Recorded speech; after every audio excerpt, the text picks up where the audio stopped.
Sir కేసులు ఉచ్చులో AP పోలీసులు అలాగే సిఐ నాగరాజ్ పై సుప్రీం ఫైర్. అయితే కేసులు లాకప్ డెత్లు ఇప్పుడు క్రాంతి కుమార్ది తర్వాత వచ్చింది, సాయి కృష్ణది ఇంతవరకు తేలలేదు. కానీ ఇంత లోపల క్రాంతి కుమార్ దాని మీద కూడా దర్యాప్తు జరపమని చెప్పి ప్రభుత్వం చెప్పడం, అది కోర్టులో నడుస్తుంది. ఇప్పుడు నెల్లూరు జిల్లాలో అతను ఏడుకొండలు అనే ఒక అబ్బాయి, అతన్ని కూడా ఏదో ఆరోపణ మీద తీసుకుపోయారు. అక్కడ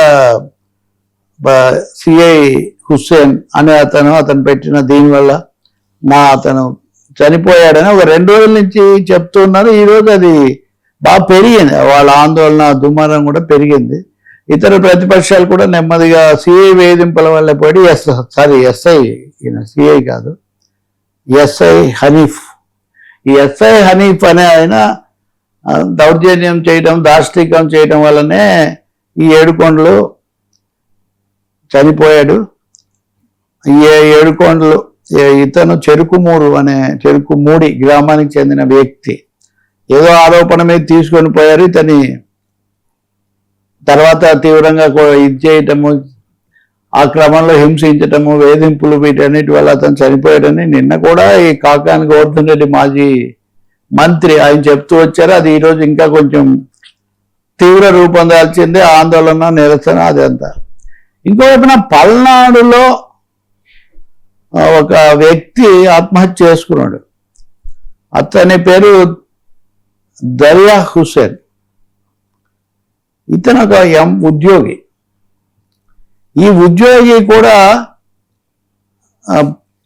సివిల్ పంచాయతీలో పోలీసులు తలదూర్చి అతన్ని హింసించారు, వెంటబడ్డారు. వీటన్నిటి వల్ల అతను ఆత్మహత్య చేసుకున్నాడు. కాకపోతే ఏడుకొండలకు ఈ హుస్సేన్కు తేడా ఏమంటే ఈయన వీడియో తీసుకొని సూసైడ్ నోట్ కూడా రాసి పెట్టి చనిపోయాడు.